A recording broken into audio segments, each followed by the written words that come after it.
Hi అండి. తెలుగు కథల ప్రపంచంకు స్వాగతం. ఇవాళ ఎం ప్రసాద్ గారు రచించిన తిరిగి వచ్చిన మనశ్శాంతి అనే కథని వినేద్దామండి. అమావాస్య రోజున తెల్లగా పున్నమి చంద్రునిలా మెరిసిపోతూ పుట్టాడని ముద్దుగా చంద్రుడు అని పిలుచుకున్నారు అమ్మా నాన్నలు. ఆ పేరు విని అతన్ని స్కూల్లో తోటి విద్యార్థులు చంద్రుడు ఇంద్రుడు అంటూ ఏడిపించేవారు. ఒకరిద్దరు టీచర్లు కూడా వేలాకూలంగా మాట్లాడేవారు. మొదట్లో ఉడుక్కున్న కాలక్రమేణా చంద్రుడు అన్నిటికీ అలవాటు పడిపోయాడు. అతనికి భార్యగా చంద్రావతి వచ్చింది. రూపంలోనే కాక పేరులో కూడా మేడ్ ఫర్ ఈచ్ అదర్ అన్నారు అందరూ. చంద్రు, టీవీలో ప్రకటన చూసావా? మన శంషాబాద్ ఎయిర్పోర్ట్కి దగ్గరలో ఫ్లాట్ల అమ్మకం అట.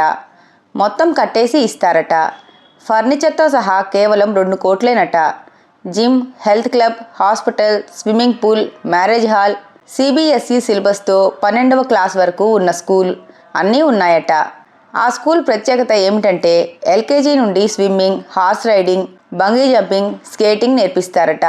1వ తరగతి నుంచి ఐఐటి, నీట్ ఓరియంటెడ్ కోర్స్ అట.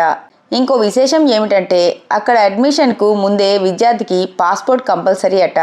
ఎవరన్నా చనిపోతే కర్మకాండాలు చేసుకోవడానికి ప్రత్యేకంగా ఒక చిన్న ఫ్లాట్ కూడా కట్టారట.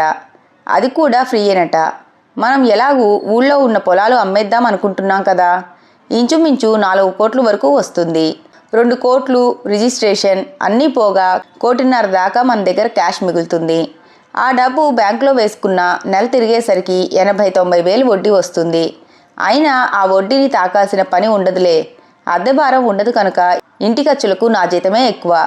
హాయిగా కాలు మీద కాలు వేసుకొని కూర్చొని ఎంజాయ్ చేయవచ్చు అన్నాడు చంద్రుడు భార్య చంద్రావతితో. చంద్రుడు చంద్రావతిని చంద్రు అని పిలుస్తాడు. నిజమే డార్లింగ్, ఐడియా బాగుంది. ఎయిర్పోర్ట్ దగ్గర అంటే మనం అందరికీ గొప్పగా చెప్పుకోవచ్చు. అలాగే మన పిల్లలు అక్కడ స్కూల్లో చేరితే ఒకళ్ళు పెద్ద కార్డియాలజిస్టు, ఇంకొకళ్ళు టాప్ ఇంజనీర్ అయ్యి అమెరికా వెళ్ళిపోతారు. అప్పుడు మనం కూడా తప్పకుండా అమెరికా వెళ్ళిపోవాలి.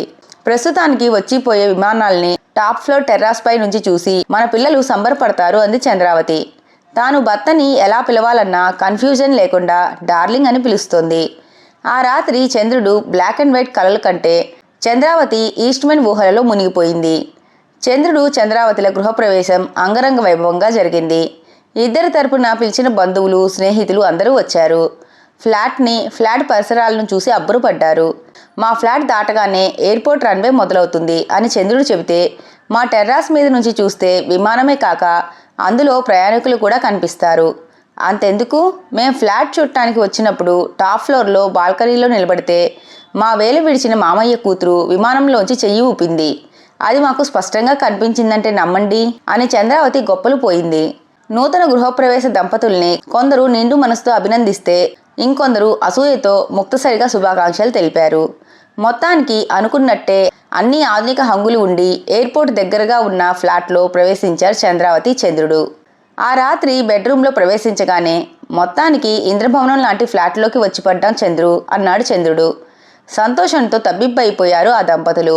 అయితే సుఖాలు ఒంటరిగా వస్తాయి, కష్టాలు కట్టలుగా వస్తాయి అనేది అతి త్వరలోనే తెలుసుకున్నాడు చంద్రుడు. ఇంద్రభవనానికి దేవతల తాకిడి ఎక్కువట. అలాగే ఎయిర్పోర్ట్ బాగా దగ్గర అని చుట్టాలు స్నేహితుల తాకిడి విపరీతంగా పెరిగిపోయింది. ఎందుకంటే హైదరాబాద్ వచ్చిన వాళ్ళు హైదరాబాద్ ట్రాఫిక్లో ఎయిర్పోర్ట్ నుంచి ఇంటికి చేరుకోవాలి అంటే వాళ్ళు ప్రయాణించిన విమాన ప్రయాణ సమయం కంటే ఎక్కువ సమయం పడుతుంది. ఢిల్లీ నుంచి వచ్చిన చంద్రుడి ఫ్రెండ్ ఒకతను అదే అన్నాడు. ఫ్లైట్ 2 గంటలు పట్టింది, కానీ ఎయిర్పోర్ట్ నుంచి కారులో మా ఇంటికి వెళ్ళటానికి 4 గంటలు పట్టింది. ట్రాఫిక్లో ఇరుక్కుపోయాను అని అన్నాడు. చంద్రుడు ఇంటి నుంచి ఎయిర్పోర్ట్ 10 కిలోమీటర్లు కూడా లేదు. ట్రాఫిక్ తక్కువ, అరగంటలో వెళ్ళిపోవచ్చు. అందుకని ఎక్కడెక్కడి వాళ్ళు కొత్త బంధుత్వాలు స్నేహాలు కలుపుకొని వాళ్ళ ఇంటికి రావటం మొదలుపెట్టారు. అసలు చంద్రావతి దృష్టిలో వాళ్ళ ఫ్లాట్ వచ్చిన వాళ్ళకి ఫ్రీ లాడ్జింగ్, ఫ్రీ బోర్డింగ్ ఫెసిలిటీతో ఉన్న హోటల్, నిత్యం అతిథులు ఇంట్లో ఉండటం వల్ల పిల్లల చదువులు దెబ్బతింటున్నాయి. ఇంట్లో దంపతులకి ప్రైవసీ అన్నది లేకుండా పోయింది.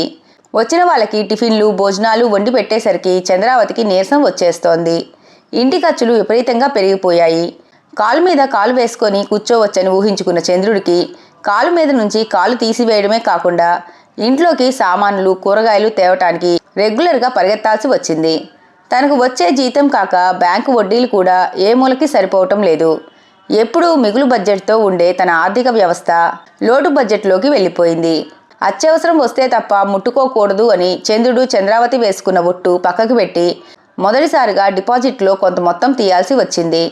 ఆ ఇద్దరి మనసులు బాధతో మూలిగాయి. కానీ బయటకు వినిపించని ఆ మూలుగులు వచ్చే అతిథుల్ని ఆపలేకపోయాయి.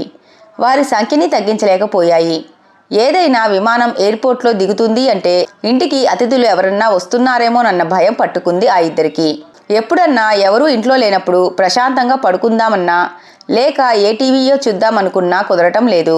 నిమిషానికో విమానం చెవులు చిల్లులు పడేలా శబ్దం చేసుకుంటూ వెళ్ళి గుండె దడ తెప్పిస్తోంది.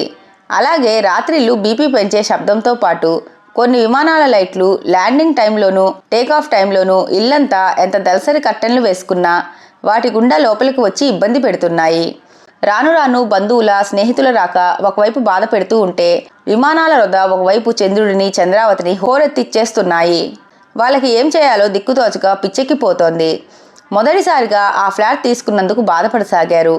ఎయిర్పోర్ట్ దగ్గర అంటే ఏదో గొప్పగా ఉంటుందనుకున్నారు. కానీ ఈ విధమైన వ్యధలు బాధలు ఉంటాయని అసలు అనుకోలేదు. సొంత ఫ్లాట్ కనుక అద్దె ఉండదు, అన్ని సదుపాయాలు ఉన్నాయి, అవి కూడా ఫ్రీ, బోలెడు కలిసి వస్తుంది అని సంతోషించారు. కానీ మెయింటెనెన్స్ నెలకి 25,000 రూపాయలు. ముందుగా టీవీలో చెప్పిన ఫ్రీ అన్నీ మొదటి 6 నెలలే, తరువాత అన్నిటికీ నెలకి ఇంత అని డబ్బు కడితే ఉపయోగించుకోవచ్చు. పిల్లల స్కూల్ ఫీజులు గోపగుయ్యమనిపిస్తున్నాయి. ఎల్కేజీ చదువుతున్న అబ్బాయికి సంవత్సరానికి 5 లక్షలు, 5వ క్లాస్ చదువుతున్న వాడికి సంవత్సరానికి 7 లక్షలు, హార్స్ రైడింగ్ వగైరా అన్నారు. చంద్రుడికి కానీ చంద్రావతికి కానీ ఏనాడు ఆ ఫ్లాట్స్కి దరిదాపుల్లో గుర్రాన్ని చూసిన గుర్తే లేదు. ఫ్లాట్ కొన్న 6 నెలలకే అన్నీ చూసి విసిగెత్తిపోయిన చంద్రుడు ఆ ఫ్లాట్ అమ్ముకొని వెళ్ళిపోదామని నిర్ణయించుకున్నాడు. చంద్రావతి అభిప్రాయం కూడా అదే. చంద్రుడు ఆ దిశగా ప్రయత్నాలు మొదలుపెట్టాడు. మొదటిగా ఒక బ్రోకర్తో మాట్లాడాడు. ఎయిర్పోర్ట్ దగ్గర ఫ్లాట్ అంటే హాట్ కేక్లా అమ్ముడుపోతుంది అని అభయం ఇచ్చాడు బ్రోకర్. స్కూల్ యాజమాన్యం దగ్గరకు వెళ్ళాడు చంద్రుడు. ఎట్టి పరిస్థితుల్లోనూ కట్టిన ఫీజు వాపసు ఇవ్వటం కుదరదని, కావలసి వస్తే పిల్లలను ఆ సంవత్సరం అయ్యే వరకు హాస్టల్లో ఉంచవచ్చని అన్నారు వాళ్ళు. హాస్టల్ ఫీజు నెలకి 50,000 అని చెప్పారు. ఇద్దరికీ కలిపి నెలకి 1,00,000, సంవత్సరానికి 6 లక్షలు. లెక్క వేసుకొని గుడ్లు తేలేశాడు చంద్రుడు. మనిషి పోయాడేమోననుకుని స్కూల్లో పోతే వాళ్ళకి న్యూసెన్స్ అని కంగారు పడ్డారు యాజమాన్యం. కానీ కొన్ని సెకండ్లలోనే చంద్రుడు తేరుకొని ఆలోచించి చెబుతాను అన్నాడు. మరునాడు ఆఫీస్కి బ్రోకర్ వచ్చాడు. హాట్ కేక్ అన్న బ్రోకర్ మీ ఫ్లాట్ సెకండ్ హ్యాండ్ కనుక 90 లక్షలకి మించి రాదు అన్నాడు చావు కబురు చల్లగా చెబుతున్నట్లు. కేవలం 6 నెలలే కదా అయింది, 2 కోట్లకి కొన్నాం అన్నాడు చంద్రుడు. 6 సెకండ్లైనా సెకండ్ హ్యాండే కదా సార్. సరే, ఒక బయర్ రెడీగా ఉన్నారు, అతన్ని కన్విన్స్ చేసి 1 కోటికి ఒప్పిస్తాను. కానీ నా కమిషన్ 1,00,000 నుంచి 1,50,000 అవుతుంది అన్నాడు బ్రోకర్. చంద్రావతికి ఫోన్ చేసి అంతా వివరించాడు. సరే, వీలుని బట్టి చూడు అంది చంద్రావతి. చంద్రుడికి పరిస్థితి బిట్వీన్ డెవిల్ అండ్ డీప్ సీలా అయ్యింది. సరే, ఏదో ఒకటి కానివ్వండి అన్నాడు దీనంగా మొహం పెట్టి.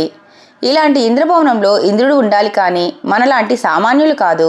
ముందు వెనుక చూసుకోకుండా ఎయిర్పోర్ట్ దగ్గరని రెడీమేడ్ బిల్డింగ్ అని 2 కోట్లు పెట్టి కొనేశాం. 6 నెలలన్నా తెరవకుండా ఇప్పుడు 1 కోటి రూపాయల నష్టంతో అమ్ముకుంటున్నాం. పిల్లల ఫీజు రూపంలో 6 లక్షలు పోయింది. బ్రోకర్కి ఇంకో 1,50,000. ఎంతో కష్టపడి కొనుక్కున్న చోటు నుంచి అన్ని విధాలా నష్టపోయి వెళ్ళిపోతున్నాం అంటూ తన బాధని వెళ్ళబోసుకున్నాడు చంద్రుడు భార్య దగ్గర. ఒక్కొక్కసారి అంతేనండి అంది చంద్రావతి భర్త భుజం తడుతూ, తనకు ఉబికి వస్తున్న దుఃఖాన్ని ఆపుకునేందుకు వ్యర్థ ప్రయత్నం చేస్తూ. భార్యాభర్తలు ఒకరిని ఒకరు ఓదార్చుకోవడం తప్ప ఏమీ చేయలేకపోయారు. సరిగ్గా నెల్లాలలో ఎయిర్పోర్ట్కి ముఖ్యమైన బస్సు స్టేషన్లకి, అలాగే సికింద్రాబాద్, నాంపల్లి, ఇటీవల బాగా అభివృద్ధి చెందిన చర్లపల్లి, లింగంపల్లి స్టేషన్లకి అందనంత దూరంలో ఫ్లాట్ కొనుక్కున్నారు చంద్రుడు చంద్రావతి దంపతులు. ఎయిర్పోర్టుకి, బస్ స్టేషన్లకి, రైల్వే స్టేషన్కి దగ్గరగా ఉండాలనుకోవటం బుద్ధి తక్కువ అని అర్థం చేసుకున్నారు. ఆ తరువాత ఫ్రీ బోర్డింగ్, లాడ్జింగ్కి వచ్చే చుట్టాలు వాళ్ళ ఇంటి ఛాయలకి రాలేదు. డబ్బు పోతే పోయింది, మనశ్శాంతి దొరికింది అని సంతోషించాడు చంద్రుడు చంద్రావతి. ఇంతటితో కథ కంచికి మనం ఇంటికి. ఈ కథ కనుక మీకు నచ్చినట్లయితే లైక్ చేసి, షేర్ చేసి, కామెంట్ చేసి మన ఛానల్కి సపోర్ట్ చేసేయండి ఫ్రెండ్స్. ఇక ఉంటానండి, బై బై.